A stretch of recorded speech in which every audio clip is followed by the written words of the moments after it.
Income Inequality, presented by Yasmin Chance. And Naomi Nile. Overview. Today we're going to be talking about causes, impacts, around the world, solutions, and relation to past. In the past 2 centuries, the gap between the rich and the poor has been great and growing. This gap affects the world's economy tremendously, leading to this income inequality.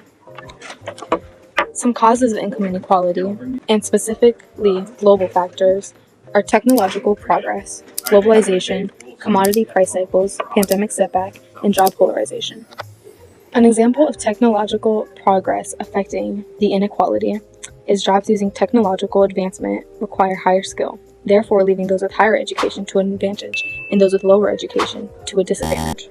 Globalization has relation because it can increase wage inequality through use of low-skilled labor for manufacturing goods. Commodity price cycles affect inequality because of extended boom and bust periods. This is prices being unstable, like being too high or too low than the original price.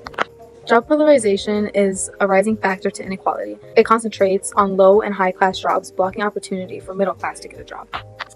Country factors are financial interrogation, redistributive fiscal policies, liberalization, and deregulation of labor.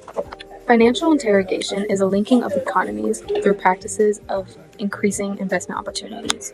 These opportunities include improving liquidity, reducing risks, increasing competition, and improving financial stability. Economic liberalization relaxes trade and paves the way for economic growth. Deregulation lowers cost of operations, allows more business in our market, and lowers price for consumers. This can negatively or positively impact an economy. Impacts of income inequality.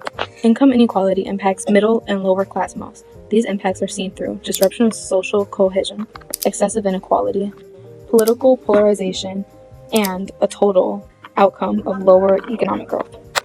Disruption of social cohesion is disruption, cooperation in society. Excessive inequality can look like feeding into stereotypes and racism. Political polarization is political attitudes leaning towards extremes. Some noted statistics are that the richest 10% take home 52% of all the income. The poorest half take home 8% of all income. The richest 10% on average take home $122,000. The poorest half on average take home $3,920. The poorest half own 2%, and the richest 10% own 76% of all wealth. Those are some crazy numbers. Around the world, over the early and mid-20th century, dramatic declines of income inequality have taken place. In the 1980s, inequality began to rise again in high-income countries, examples of which would be Canada, the United Kingdom, and Italy. Other countries have not followed this trend, examples of which would be Sweden, Japan, Spain, France, and the Netherlands. Instead, they managed to keep a steady level of income inequality. The difference in trends is important because it shows inequality is not inevitable, as seen. Some solutions to income inequality is raise minimum wage to $7.25 per hour to $15. Make it easier to join unions. Create millions of good-paying jobs, such as rebuilding infrastructure. The borrowing of ideas in other major countries that have low income inequality is important.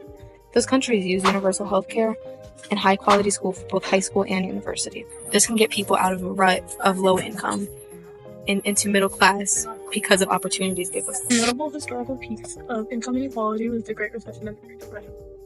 The Great Recession had high unemployment rates and excessive mortgage lending.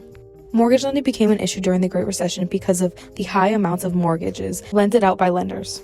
Many of these people could not pay it back, which then led to a collapse in the economy. The Great Depression had overconsumption and overproduction, declined money supply and growing loans, and an imbalance of wealth created unstable economy.